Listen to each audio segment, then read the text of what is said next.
여러분 연예인 그 최민수 강주은 부부를 아십니까? 인터넷에 여러 짤들이 있는데 그 짤들 중에 그 최민수 씨의 비상금 관련된 짤이 있습니다. 그 최민수 씨가 그 차곡차곡 모아놓은 비상금을 아내 강주은 씨가 써버렸나 봐요. 그래서 사실 그 인터뷰를 보니까 강주은 씨는 남편이 비상금 숨기는 곳을 다 안답니다. 다 알아가지고 덫을 놓듯이 기다린대요. 그래서 비상금이 차곡차곡 모이면 일정량이 되면 그거를 이제 기다렸다가 쓴대요.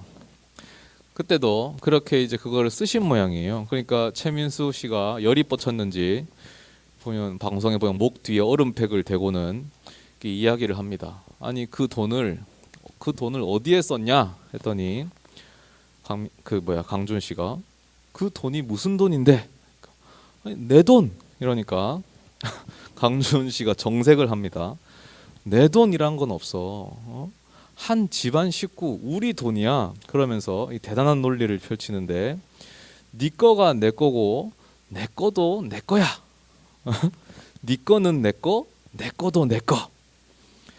아시겠습니까? 이 총각 형제님들. 그래서 오늘 본문에 이 아람과 이스라엘의 싸움에 대해서 나오는데요. 두 차례에 걸친 싸움인데 이 본문을 중간만 읽어서 사실 첫 번째 싸움이 앞에 있었고 두 번째 싸움이 오늘 싸움입니다. 근데 이 싸움이 시작된 것도 사실 이와 비슷한 논쟁으로 시작됐습니다. 아람이 우리가 역사에서 들은 이름은 시리아거든요. 이 시리아가 강준 씨와 똑같은 논리를 펼칩니다.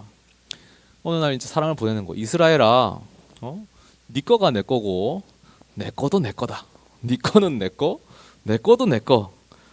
그러니까 이스라엘이 이제 대답을 합니다. 아, 맞습니다. 제 거는 다 왕의 것입니다. 근데 이제 이게 무슨 말인가 해서 가만히 있었더니 시리아 왕이 다시 사람을 보내요. 야, 너 지금 내 말을 못 알아들었구나. 네 거는 내 거, 내 거도 내 거.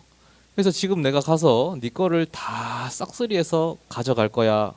괜찮지? 라고 딱 하는 거예요. 그 이스라엘이 난리가 났죠. 긴급 회의를 소집해가지고 야 이거 어떻게 하면 좋으냐? 그러니까 이제 신하들이 줄 수 없지 어떻게 줍니까? 그래서 결사항전하기로 합니다. 답장을 딱 보냅니다. 줄 수 없습니다. 그러자 시리아 왕이 다시 사람을 보냅니다. 내가 너가 있는 사마리아 성을 잿더미로 만들 거야. 너는 이제 끝났어. 부스러기 하나도 남지 않도록 완전히 박살을 내주마. 그리고는 이스라엘을 샥 포위하고 전쟁을 시작하거든요. 사실 이스라엘이란 나라, 남유다든 북이스라엘이든 사실 언제나 역사상 약소국이었어요.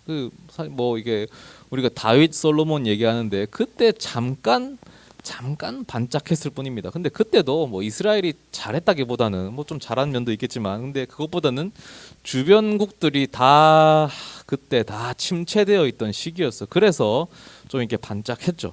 이스라엘은 언제나 주변국들에게 우습게 보이고 두드려 맞는 나라예요. 그러니까 시리아도 이스라엘을 아주 이제 호구로 보는 겁니다. 바로 그때 하나님의 예언자가 나타나서 하나님의 말씀을 전하는데 하나님께서 이들을 오늘 이스라엘 손에 넘기시리니 너희가 나를 여호와인 줄 알리라. 승리 선언을 합니다. 그리고 봤더니 시리아 군대가 전쟁하려고 진을 쳐놓고는 막 술판을 벌리고 있는 거예요. 아주 얕보고 있는 것이죠.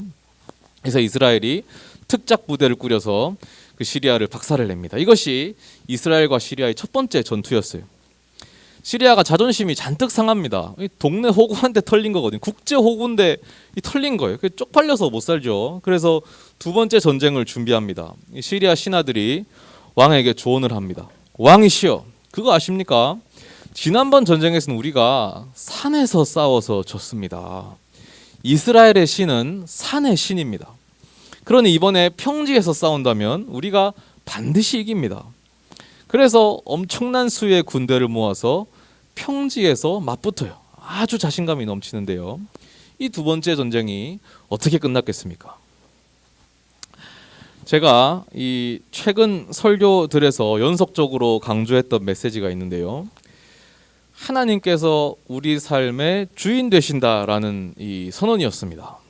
이것이 복음이고 이것이 기쁜 소식이다라고 말씀드렸습니다. 그래서 하나님께서 내 삶을 책임지시니까 아무리 어려움이 닥쳐도 걱정하지 말라라는 거였어요. 하나님이 내 삶을 끌고 가신다. 왜? 그래서 결국 가장 좋고 가장 선한 것을 나에게 주신다라는 그런 설교들이었거든요. 그런데 우리들의 머릿속에 그런 의문이 있습니다. 과연 하나님의 관점에서 좋은 것이 나에게도 좋은 것일까? 하나님이 선하다고 하는 것이 나에게도 선한 것일까? 이를테면 이런 거예요.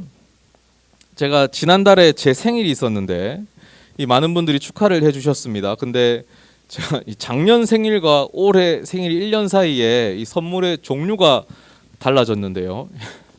압도적으로 홍삼 선물이 많아졌습니다. 이게 뭡니까? 늙은 거죠. 홍삼이 계속 배달이 와. 다들 제가 저도 이제 한국 이제 만으로 40이 됐는데 내가 이렇게 나이를 먹은 것을 고려해서 몸에 좋은 거 먹으라고 이제 홍삼 선물을 자꾸 주시는 거예요.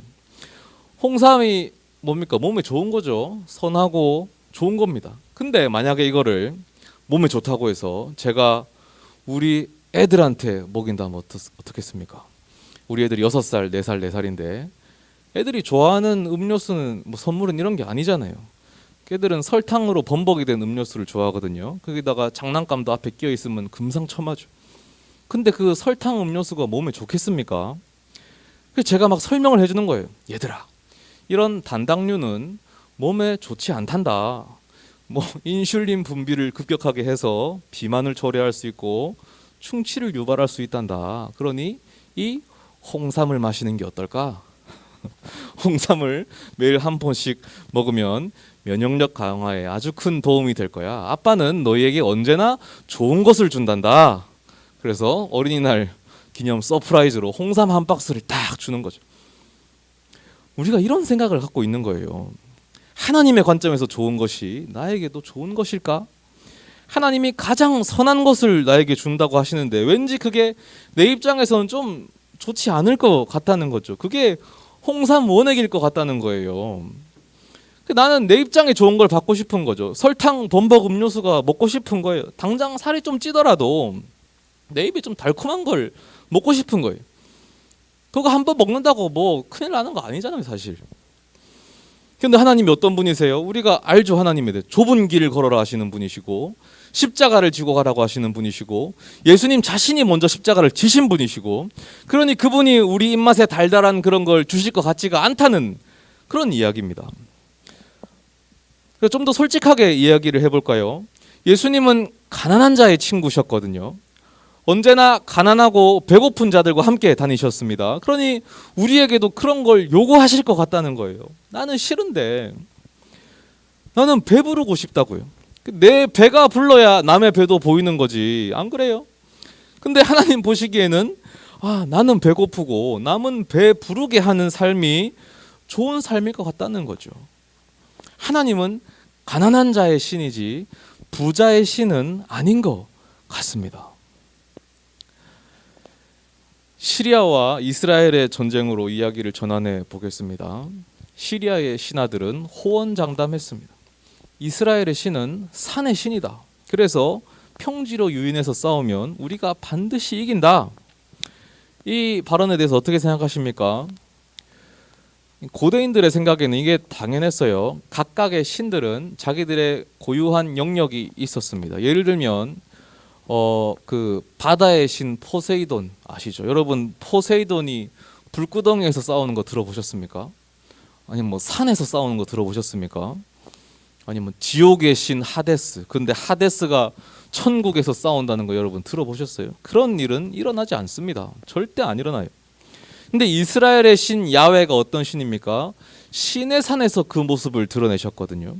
시리아의 신하들이 나름 뒷조사를 해본 거예요. 야훼라는 신이 신의 산에서 나타났다더라. 신의 산에서 이스라엘과 계약도 맺고 율법도 주고 성막도 짓게 했다더라. 이 신은 산의 신이 분명하다. 근데 우리가 무식하게 산에서 싸웠으니까 당연히 지지. 평지로 얘들을 끌고 내려와야 된다. 평지에서 싸우자. 그럼 우리가 이긴다. 이게 얼마나 무식한 소리인지 우리는 잘 알죠. 하나님은 신의 산에 나타나셨지만 그 이후 40년을 광야에서 이스라엘과 함께 하셨고요. 그 이전에는 홍해도 가르셨고, 홍해 바다잖아요. 심지어 사사 시대에는 사사 드보라 때에 하나님께서 철병거와 그 이스라엘이 싸울 때 일부러 산에서 안 싸우고 평지에 내려와서 싸운 적도 있습니다. 그러니까 이게 하나님을 상식으로 아는 것의 위험성이죠. 그 결과 시리아가 대패합니다. 그 예언자가 오늘 본문에 보면 다시 나와서 말하거든요. 너희가 말하기를 여호와는 산의 신이요 골짜기의 신은 아니라 하는도다. 그러므로 내가 이 큰 군대를 다 이스라엘 손에 넘기리니 너희는 내가 여호와인 줄 알리라. 그래서 이스라엘과 시리아가 대치하다가 7일째 맞붙는데 그때 시리아 군대 10만 명이 전사하고 살아남은 패잔명이 옆에 아벡성이라는 데로 도망갔다가 그 성벽이 무너져서 나머지 2만 7천 명이 죽습니다. 우리가 이 하나님을 안다고 하지만 정말 아는 것인지 잘 돌아봐야 돼요. 어설프게 아는 것만큼 위험한 게 없습니다. 이스라엘의 신이 산의 신이라는 것도 그래도 사실 제법 잘 아는 거였습니다. 신의 산의 신이라는 사실을 이 시리아 신하들이 어떻게 알았을까요? 고급 정보거든요. 그러나 어설프게 아는 것이죠. 어설프게 알고 하나님을 오해했던 대가는 참혹했습니다. 혹시 우리도 하나님을 어설프게 알고 있지는 않습니까? 아빠가 어린이날 선물로 좋은 걸 준비했어 했더니 아빠가 좋아하는 거는 홍삼 원액이잖아 이러고 지레 실망하는 거예요. 물론 틀린 말은 아니죠. 그러나 그건 어설프게 아는 겁니다. 어설프게 아는 지식은 위험해요. 시리아를 망하게 한 것이 바로 그런 어설픈 지식이었습니다. 마태복음 6장에는 이 걱정하지 말라라고 하는 예수님의 설교 말씀이 있습니다. 예수님은 이렇게 말씀하세요. 공중의 새를 봐라. 씨를 뿌리지도 않고 거두지도 않고 곳간에 모아들이지도 않는다. 그런데도 하늘의 아버지께서 그것들을 먹이신다. 너희는 새보다 귀하지 않으냐? 또 말씀하십니다. 너희가 입을 옷이 걱정이냐? 들의 백합화를 봐라. 수고도 안 하고 길쌈도 안 하는데 솔로몬도 이 꽃만큼 잘 차려입지는 못했다. 하나님께서 들풀도 이렇게 입으시는데 너희를 입히지 않겠느냐? 저는 개인적으로 이 두 번째 백합화 비유가 좀 아쉬운데요. 만약에 예수님께서 봄에 이 양재천에 피는 벚꽃을 보셨다면 분명히 벚꽃으로 비유를 하셨을 겁니다. 벚꽃이 피면 꽃들이 막 소리를 지르잖아요. 저는 개인적으로 꽃이 그 함성을 지른다는 느낌을 받거든요. 내가 여기 피었다. 저는 이런 느낌이 들어요. 와, 내가 이렇게 아름답다. 예수님이 그 꽃들 밑에서 이 말씀하셨을 거예요. 여기 벚꽃을 봐라. 얘들은 아무 수고도 하지 않는데 하나님께서 이렇게 아름답게 이렇게 화려하게 입히신다. 그런데 너희가 이 꽃보다 귀하지 않느냐? 그런데 뭐가 그렇게 걱정이냐? 이 설교를 하신 목적이 믿음이 없다고 혼내려는 게 아니라 걱정하지 말라는 거예요. 이 설교의 결론이 이렇거든요. 이렇게 됩니다. 그런즉 너희는 먼저 그의 나라와 그의 의를 구하라. 그러면 이 모든 것을 너에게 더하시리라. 사실 이 구절 때문에 우리가 싫어하는데 보면서 그것 봐라. 자꾸 우리에게 홍삼 원액을 주신다. 하나님 나라 의를 구하라잖아. 이 설교가 이 구절로 끝나는 게 아닙니다. 이 뒤에 한 절이 더 있는데 그 뒷구절이 결론이거든요. 이 진짜 마무리가 이렇습니다. 그러므로 내일 일을 위하여 염려하지 말라. 내일 일은 내일이 염려할 것이요 한날의 괴로움은 그날로 족하니라. 염려하지 마라. 괴로움은 그날 오늘로 족하. 내일 일은 언제 염려하냐면 내일 일은 내일 염려하라가 아니고 내일 일은 내일이 염려하라. 내일 닥쳐서 네가 염려하는 게 아니라 내일이 염려하라. 그냥 염려하지 말라는 거예요. 하나님께 맡기고 네 염려거리가 아니라는 거죠. 근데 우리는 계속 염려합니다. 하나님 따라가면 가난하게 살아야 되는 거 아닐까? 하나님 따라가면 고생하고 힘든 길을 걸어야 될 것 같아. 하나님 따라가면 헐벗어야 될 것 같아. 나는 그러고 싶지 않은데. 나는 홍삼이 싫은데. 설탕물이 좋은데. 벚꽃의 그 아름다운 걸 보고도 하나님이 입히신다는 걸 이해하지 못해요. 인스타 사진 올릴 줄만 알지 하나님을 못 보는 거예요.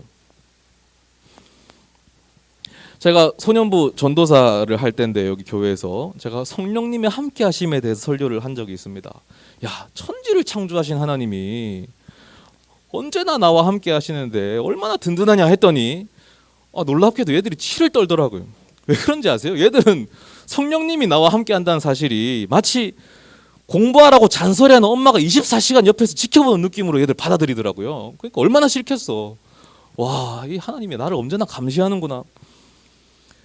그러니까 이 안타까운 거예요. 하나님을 어설프게 아는 것이 이렇게 위험한 겁니다. 보세요. 하나님이 우리에게 가난하고 힘들고 괴로운 길을 요구하시는 것 같죠. 왜 그러냐면 예수님이 언제나 그런 사람들과만 어울렸으니까. 근데 이게 오해입니다. 왜냐하면은 예수님 시대에 대부분의 사람들이 가난했기 때문이에요. 고고학적 연구가 밝혀낸 사실이에요. 그냥 절대적으로 다 가난했어요. 그 시대에는. 그러니까 만나면 다 가난하죠. 오히려 그런 것 치고는 예수님 주위에 부자도 많았습니다. 베드로도 중산층이었고요. 세리 마태도 있었고요. 세리 엄청난 부자입니다. 세리 마태도 있었고 삭개오도 있었고요. 아리마대 사람 요셉도 있었고요. 니고데모도 있었고 나열하면 더 많아요. 예수님이 부자는 부자대로 그 역할을 부여했어요. 근데 오히려 단 재물에 얽매여 사는 부자 청년에게는 독특하게 그 재물을 다 버리고 따라오라고 이제 명령을 하신 거죠. 하나님이 설마 상식도 안 통하는 분이시겠습니까? 상식도 안 통하는 분이 우주를 어떻게 다스립니까? 설마 홍삼 원액을 어린이날에 선물로 주는 그런 아버지겠습니까? 하나님이? 그런 아버지는 세상에 없어요. 우리 사정을 누구보다 잘 아시는 분, 우리 하나님이십니다. 우리 하나님은 정말로 나에게 가장 좋은 걸 주십니다. 그러니까 염려하지 마십시오. 하나님을 못 믿으면 도대체 누구를 믿는단 말입니까? 물론 홍삼 원액이 좋은 건 맞지요. 근데 그건 나이가 들면 저절로 찾게 됩니다. 먹지 말라고 해도 챙겨 먹어요. 이미 우리들 중에 알아서 챙겨 먹고 싶어서 안 달란 분들 계실 겁니다. 알아서 다 먹게 됩니다. 하나님은 좋은 아버지이시기 때문에 적절한 때에 적절한 것을 주십니다. 그래서 우리가 만족하게 하시고 자라나게 하시죠. 그러니까 정말로 나에게 좋은 것을 주시는 분이십니다. 겁먹지 말고 믿고 따라가면 됩니다. 하나님이 주시는 것보다 더 좋은 것은 없습니다.